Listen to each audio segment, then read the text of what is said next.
Es junio del 2016. Se viene la final, aquí estamos, Argentina y Chile. Los ojos de 86,000 personas dentro del estadio MetLife en Nueva Jersey apuntan a un solo hombre. Lionel Messi camina hacia el punto penal. La carrera es de Messi.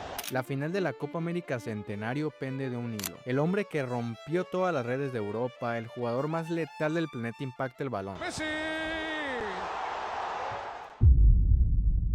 El balón vuela por encima del travesaño, se pierde en la oscuridad de las gradas. En ese instante algo se quiebra. Las cámaras capturan a un titán desplomándose sobre el césped, ahogado en lágrimas, asfixiado por el peso de su propio país. Minutos después, frente a los micrófonos, pronuncia una frase que paraliza a toda Argentina y al mundo. Que ya está, se terminó para mí la selección. El colapso es total. El mundo del fútbol asiste al funeral psicológico de su rey.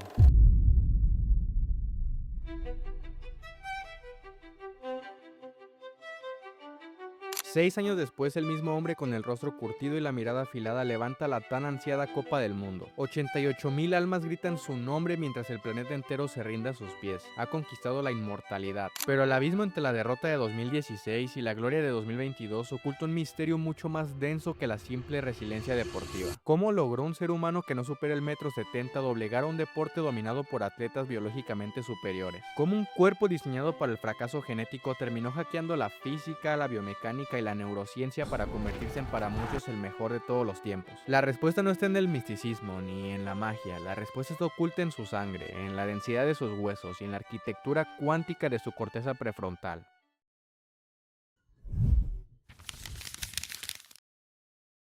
Para entender a la máquina, primero debemos examinar el defecto de fábrica. Son los años 90 en Rosario, Argentina. Lionel Andrés Messi Cucitini nace con una condena biológica. Su glándula pituitaria, el centro de mando hormonal oculto en la base de su cerebro, entra en huelga. Se niega a producir suficiente combustible para crecer. El diagnóstico clínico es implacable, un síndrome de deficiencia de la hormona del crecimiento. Mientras los otros niños estiran sus huesos y desarrollan masa muscular de forma natural, el cuerpo de Messi se niega a expandirse. La biología le traza un techo de cristal brutal. Sin intervención médica, ese niño jamás superaría el 1,50 m de estatura. Estaba destinado a ser devorado por el contacto físico del fútbol profesional. La solución no era mágica, era química, dolorosa y extremadamente costosa. A los 11 años, Messi asume una rutina que quebraría a cualquier adulto. Cada noche extrae una jeringa, prepara una dosis de hormona de crecimiento sintética y hunde la aguja directamente en el tejido de sus propias piernas. Noche tras noche, año tras año. Esa inyección hackeaba su cuerpo, obligaba a su hígado a fabricar el combustible biológico exacto para que sus huesos se estiraran artificialmente, milímetro a milímetro. Pero la verdadera transformación no ocurrió en esas piernas, ocurrió en su cabeza. Al clavar esa aguja en su propia carne, ese niño introvertido forjó una armadura de autosuficiencia y resiliencia blindada. Cuando el FC Barcelona decidió pagar el tratamiento y encerrarlo en las instalaciones de la Masía, no solo compraron centímetros de altura,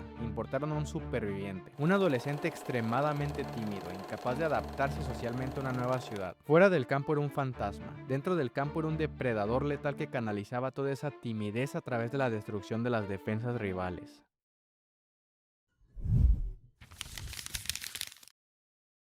Avancemos en el tiempo. Messi se consolida, gana 3 balones de oro consecutivos y en el año 2012 destroza la historia del deporte anotando 91 goles en un solo año natural, una cifra estadísticamente absurda. Pero lo que aterroriza a los científicos deportivos no es cuántos goles hace, sino cómo los hace. Messi domina el fútbol mundial utilizando una táctica biomecánica y metabólicamente desconcertante. Él no corre, él camina. Mientras los atletas modernos corren 12 kilómetros por partido rompiendo sus fibras musculares, Messi deambula por el césped con la mirada baja, en ciertos puntos pareciendo incluso desconectado del juego. Los críticos lo tachaban de perezoso. La ciencia lo define como hipereficiencia metabólica. Caminar no es un acto de pereza, es un hackeo metabólico brutal. Al caminar durante el 80% del partido, Messi apaga el motor principal para no quemar su combustible más explosivo en trotes inútiles. Al reducir sus pulsaciones, pone en pausa las fibras más rápidas y violentas de sus músculos, manteniéndolas frías, con el tanque lleno y listas para detonar en el momento preciso. El 10 evita la fatiga innecesaria. Cuando detecta la grieta en la defensa, detona. Pasa de 0 a máxima intensidad en milisegundos,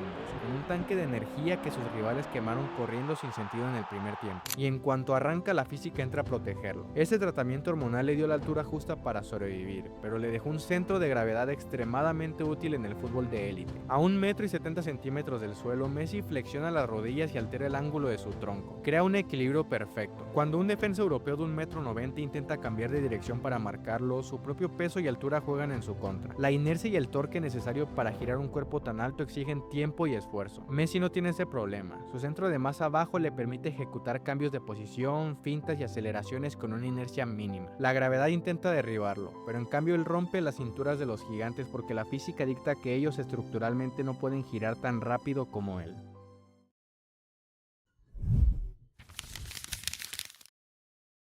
El metabolismo y la biomecánica explican el movimiento de sus piernas, pero el verdadero truco de magia se esconde detrás de sus ojos. Pep Guardiola, el arquitecto del mejor Barcelona de la historia, reveló un secreto a voces. He's working the ball. That is what I like the most.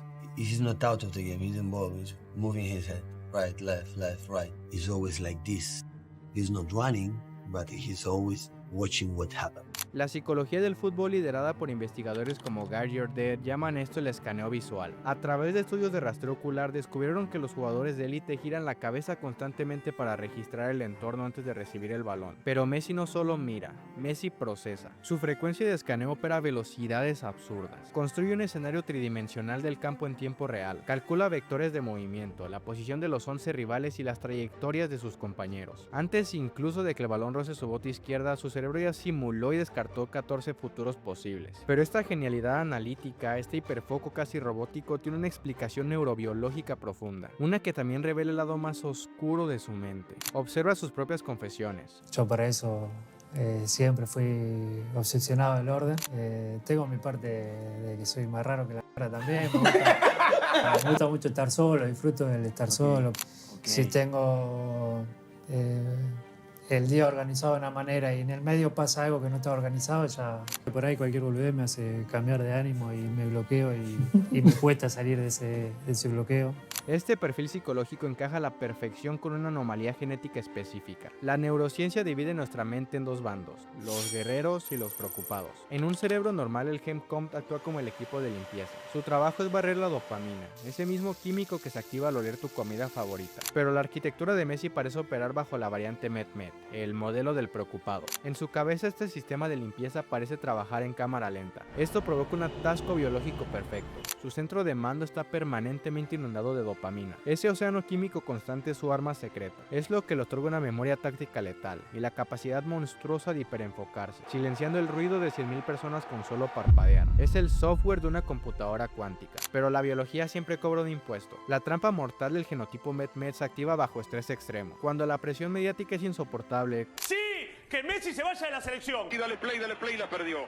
En Barcelona la c*** de la lora agarra la casa y llega al fondo, ¿por qué acá no? Cuando el peso de un país entero cae sobre sus hombros en una final, su cerebro inyecta aún más dopamina y el sistema que ya operaba límites se desborda. El exceso químico ahoga la corteza prefrontal, el centro de mando. Esto provoca parálisis, ansiedad severa y un rechazo visceral al caos. Volvamos a junio de 2016. El penal fallado, el llanto desconsolado en el banquillo, la renuncia. No fue cobardía, no fue falta de liderazgo, fue un colapso neurobiológico absoluto. Su propio cerebro, el mismo que le permitía ver pases que nadie más veía, se saturó de dopamina y apagó los sistemas de emergencia para protegerse del dolor.